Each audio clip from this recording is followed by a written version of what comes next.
Hey Money Vikings, welcome back. Wanted to do a video today. I was thinking a lot about what I would do again in my 20s and 30s when it comes to just life and money management. So this is sort of like a discussion and some ideas about money in our 20s and 30s. So this is a message for 20 to 30 year olds from a Gen X guy.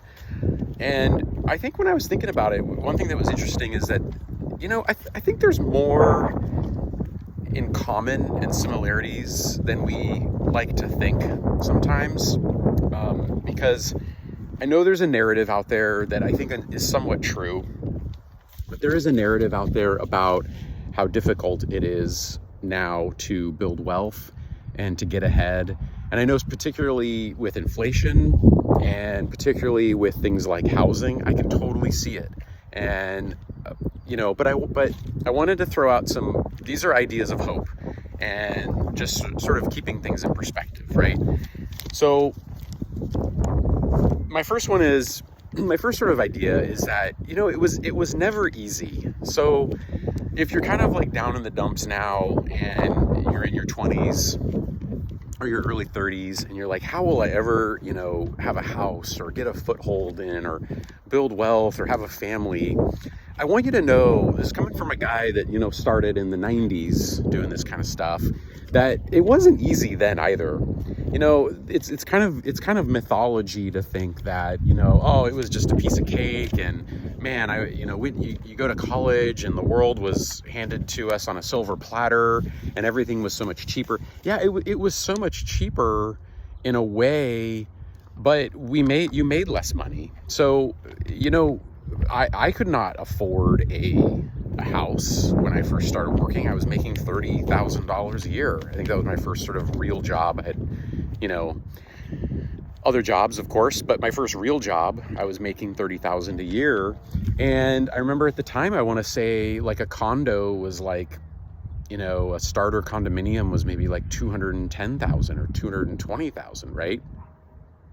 So, or a house was maybe $350, whatever. But anyway, you get the idea. So it wasn't like I was making $150,000 a year out of college, and then, houses cost $200,000. So it was easy, no brainer. Like how easy this is. It wasn't easy. It wasn't easy to come up with the savings and the down payment, and it wasn't easy to afford it. So just like today, I mean, it's not easy now. I'm not saying that my path is the way to go for people, but it's good. I just like sharing so that it can maybe help people. For me, I started with a small condo, built some equity, got kind of skin in the game. And then I was able to sell that and go, later on buy sort of a fixer-upper and then grow from there. But you get the idea. So that's the first one. It really was never easy. And I'm not a baby boomer, but I'm sure, boomers, they had their challenges too. So every generation has their advantages and challenges depending on timing. Now, I do sympathize a bit with the millennials, that generation. I think there was some difficult timing with the way the economy has been at times, inflation, the pandemic. So I understand all that, and every generation has thrown challenges. But also, really dig back into history. Look at people like the Greatest Generation. These are people that were coming of age during a Great Depression, okay? They were coming of age during 2 world wars, the Spanish influenza.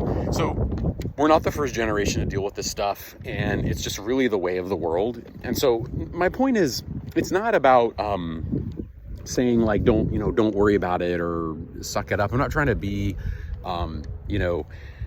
sort of insensitive, but just keep things in perspective, okay, is what I'm saying. The second thing I would say to, the people out there listening in their 20s and 30s is continue to, if you can, or at least start, I would say automate, some amount of money into investments. And typically it's just like the S&P 500, ETF, in, Vanguard funds, Fidelity, Schwab, whatever it might be, low cost. But it's so, I found in hindsight, it's so critical to automate things, because we are just, I think most of us, and I'll put myself in the same category. If there's money in an account that is easily accessible and this world of charging so quickly, and there's credit cards everywhere, and there's so many temptations, there's so many commercials, so many things, so many buy signals, right? We are bombarded with buy signals. And in some ways it's great, okay? I mean, we have a lot of choices. We have a robust economy. We don't live in some war zone. And yeah, we get to go out and buy stuff, whatever we want.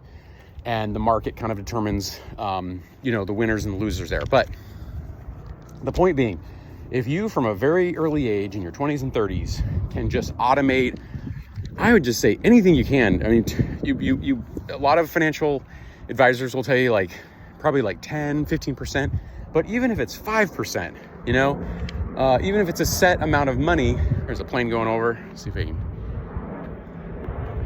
see it there. But anyway, even if you can automate whatever it is, I've found that is the years tick by. I know in your 20s and 30s, you never think you're going to be in your 40s. You never think you're going to be in your 50s. And seriously, life goes pretty quickly at some point, and you wake up and you're there, right? And you're going to be so happy that you just got that automated, whatever it is, 5, 10, 15, 20. Obviously, the more the better, within reason. You got to also enjoy life in the moment. But that automation is going to be key, okay? So that's number 2. I would just tell my 20, 30-year-old self, automate. Okay. Number 3 is control debt. Okay. We've got to be careful. There's so many stories now, and especially for millennials, I know they got really sucked into to the school loan debt. And I watch Ramit, and there's all kinds of stories of people where they've got, over 6 figures in school loan debt and all kinds of debt, credit cards racked up, et cetera. Just do whatever you can. I'm not saying don't have any debt. I think there's times where we have to rely on it, and that's fine, but don't get too desensitized to it. Please control debt. That's what I would tell myself. Okay. The 4th thing I want to talk about is, and this is so critical for people in their 20s and 30s, and it's kind of a Warren Buffett, Charlie Munger thing, if you're familiar with them or not. But anyway, they're old school investing guys, and I think they have a lot of wisdom to share with younger people like us. But anyway, they say the biggest thing is to get your first 100,000 invested, right? The first 100,000 is the hardest part, and they are onto something. I don't know if the number anymore is 100,000. I actually think that's a bit low in the modern world. I think now it's probably the first 200,000. But anyway, it doesn't matter. The point being, 100,000 is a good goal. And every person, I think, should strive, if you have, relatively good health, relatively stable employment, relatively good control of your costs. I think that is within reach for most people. Okay. And am I saying it's easy? No, it's not easy. And that's the point. It's not easy. But the point being that, Charlie Munger, that he says, do everything you can to get that first 100,000 saved, locked away in, again, my recommendation, or not a recommendation, but what I would do is, an S&P 500 index fund or ETF through Vanguard or something. But I do think there's something really powerful psychologically about that first 100,000. So that's number 4. So check these off your list. Number 5, have a very, very good understanding of assets and liabilities and what the difference is. Okay. And people are so confused in our society about assets and liabilities, and it keeps them locked in a cycle of debt. It keeps them in a cycle of serfdom or financial slavery, whatever you want to call it. But you have got to understand what an asset is and what a liability is, okay?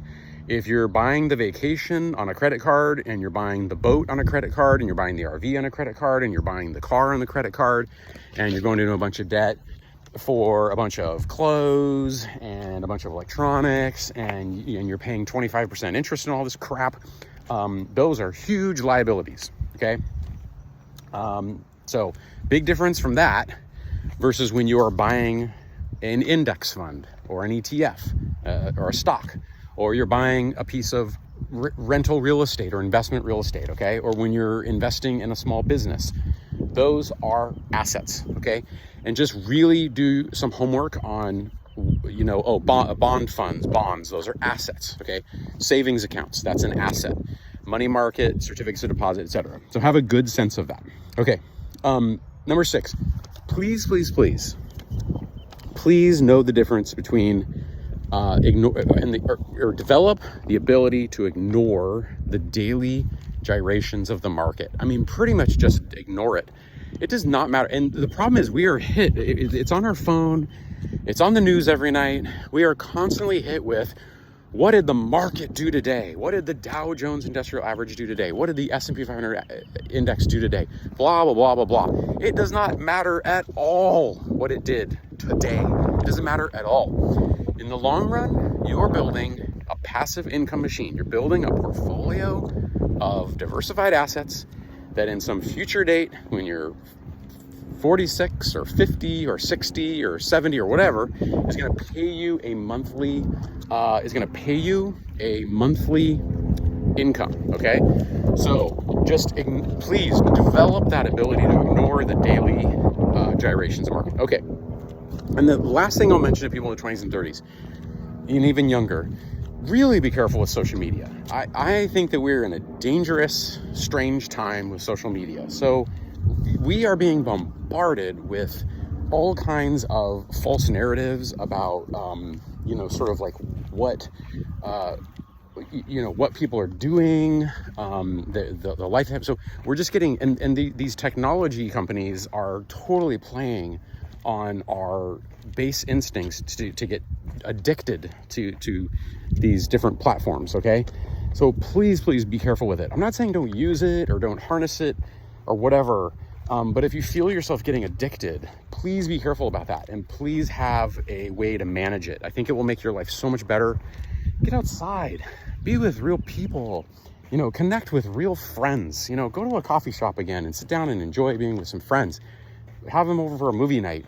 Not all of our friends can be online, in a little virtual world. I'm not into this metaverse stuff, but so that's just the last one I'd say. So those are my 7 messages that I would give myself in my late teens, 20s, and 30s. Hope you enjoyed that. And again, please like and subscribe to Money Vikings, all things, wealth building, investing, health, collectibles, etc. So, all right, thanks everybody for watching, and see you next time. Bye.